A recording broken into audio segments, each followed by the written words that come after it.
Dit is episode 50 van ons video's en weer eens uit my hart baie dankie vir almal wat saam kyk en die positiewe terugvoer en vir elkeen wat dit 'n thumbs up gee en wat ons kanaal volg op YouTube. Ons gesels hierdie maand oor herfs en herfs is my gunsteling seisoen.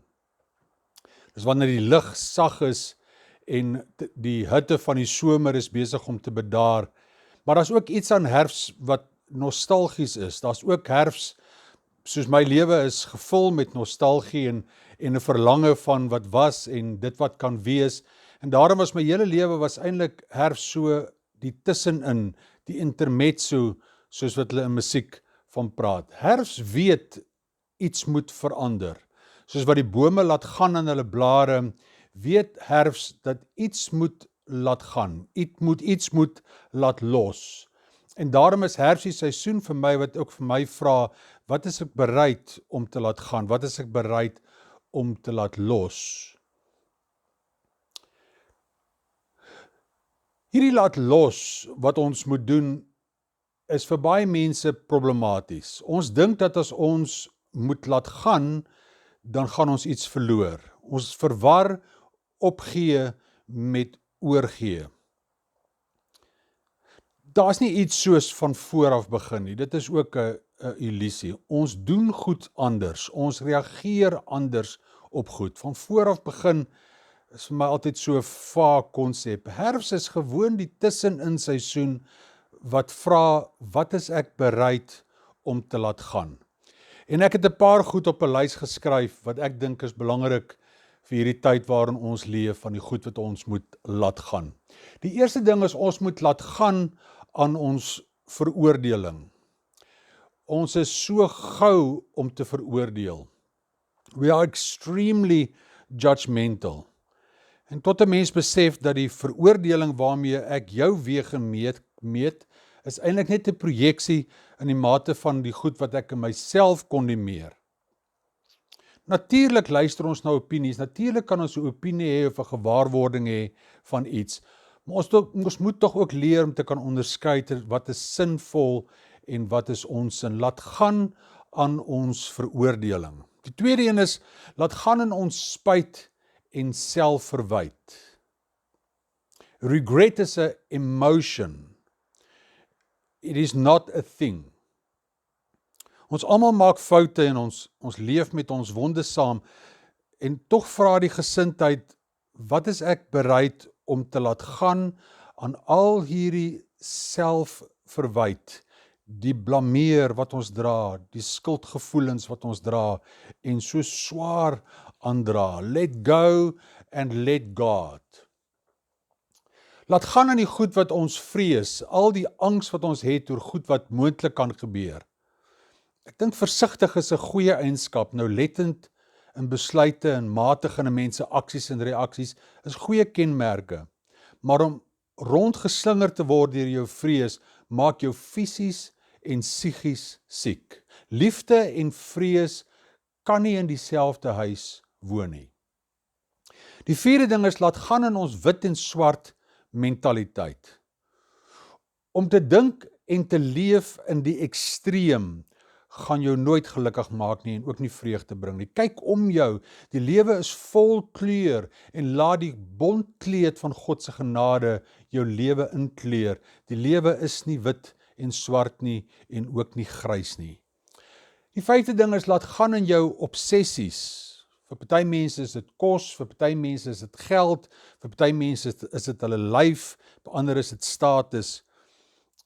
Laat gaan aan die illusies van alles wat ons dink gaan vir ons perfeksie gee. Besnoei jou tyd op sosiale media en wees versigtig wat jy toelaat om in jou oë en jou ore jou brein te besoedel. Bemoei jouself met 'n beter weergawe van jouself en nie die foute en tekortkominge van mense nie. Nommer 6 is, laat gaan in alles wat 'n mens wil beheer. Everything we want to control. Om alles en almal te wil beheer, maak dat jy moeg en oud word voor jou tyd. Elke vorm van beheer is eintlik net 'n ontkenning van my eie wond. Ons ruk en pluk aan ander mense wat ons nie in onsself wil regruk en afpluk nie. Laat die lewe toe om spontaan te wees. Laat die lewe jou soms verras. Learn to receive gracefully. Moenie alles so angstig wil beheer nie. Nommer 7 is, laat gaan aan ons verwronge verwagtinge. Ons het so 'n boks in ons kop van expectations. Natuurlik, ons almal droom, ons het wense vir ons kinders en vir ons geliefdes. Maar om die hele tyd te pendel tussen jou behoeftes en verwagtinge, maak dit 'n mens jou doel mis. Laat los die verwagtinge, want dit gaan altyd alle verhoudings breek. En dan nommer 8, laat gaan in ons disease to please. Ja, ons almal leef so swaar aan die verwagtinge wat ander mense op ons sit. Dit gaan nie oor perfeksie nie. Nie vir myself of my omstandighede of ander nie. Om my verwagtinge te projekteer op ander bring net bitterheid en 'n wrevel. Gevolg deur irritasie en frustrasie en dan die woede en die verwerping. Neem verantwoordelikheid vir jou besluite en jou emosies. Neem verantwoordelikheid daarvoor. Nommer 9 is, laat gaan in jou onhigiëniese verhoudings. Dis nie maklik om altyd in sekere verhoudinge te laat gaan nie. 'n Verhouding moet tog waarde toevoeg, ek aan ander en hulle aan my. More pleasure than pressure.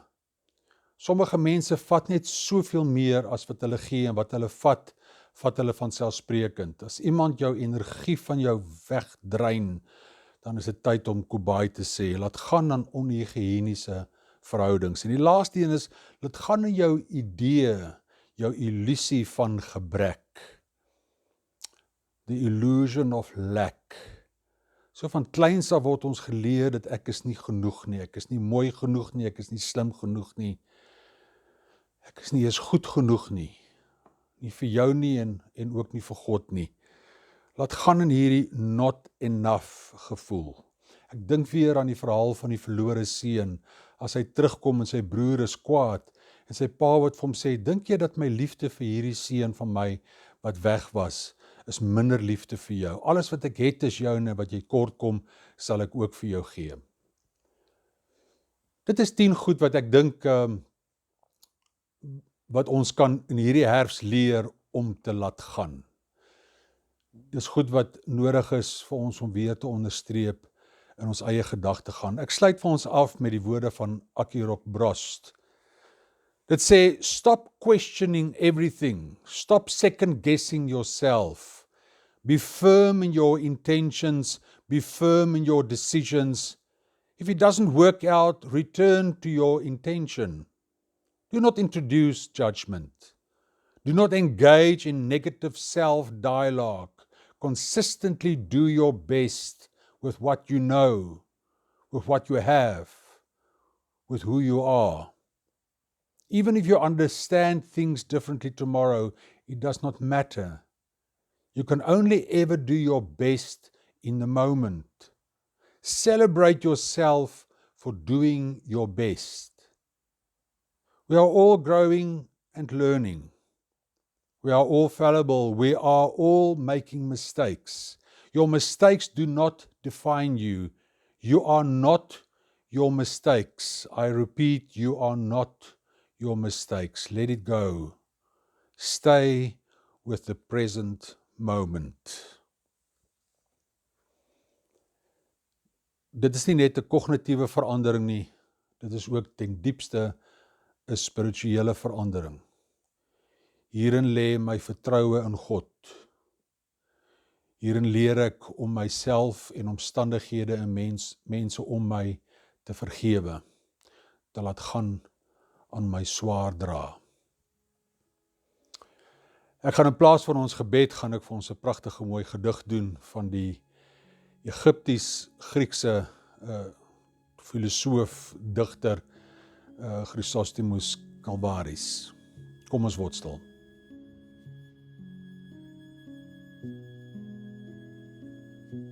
As you set out for Ithaca, hope your road is a long one, full of adventure, full of discovery. Estrigonians, Cyclops, angry Poseidon, don't be afraid of them. You'll never find things like that on your way. as long as you keep your thoughts raised high, as long as a rare excitement stirs your spirit and your body. Laestrygonian Cyclops, wild Poseidon, you won't encounter them unless you bring them along inside your soul, unless your soul sets them up in front of you. Hope your road is a long one. May there be many summer mornings when, with what pleasure, what joy, you enter harbors, you're seeing for the first time. May you stop at Phoenician trading stations to buy fine things. Mother of pearl and coral, amber and ebony, sensual perfume of every kind, as many sensual perfumes as you can. And may you visit many Egyptian cities to learn and go on learning from their scholars. Keep Ithaca always in your mind. Arriving there is what you are destined for. But don't hurry the journey at all. Better if it lasts for years. So you are old by the time you reach the island, wealthy with all you've gained on the way, not expecting Ithaca to make you rich. Ithaca gave you the marvelous journey. Without her, you wouldn't have set out. She has nothing left to give you now. And if you find her poor, Ithaca won't have fooled you. Wise as you will have become, so full of experience, you will have understood by then what these Ithacas mean.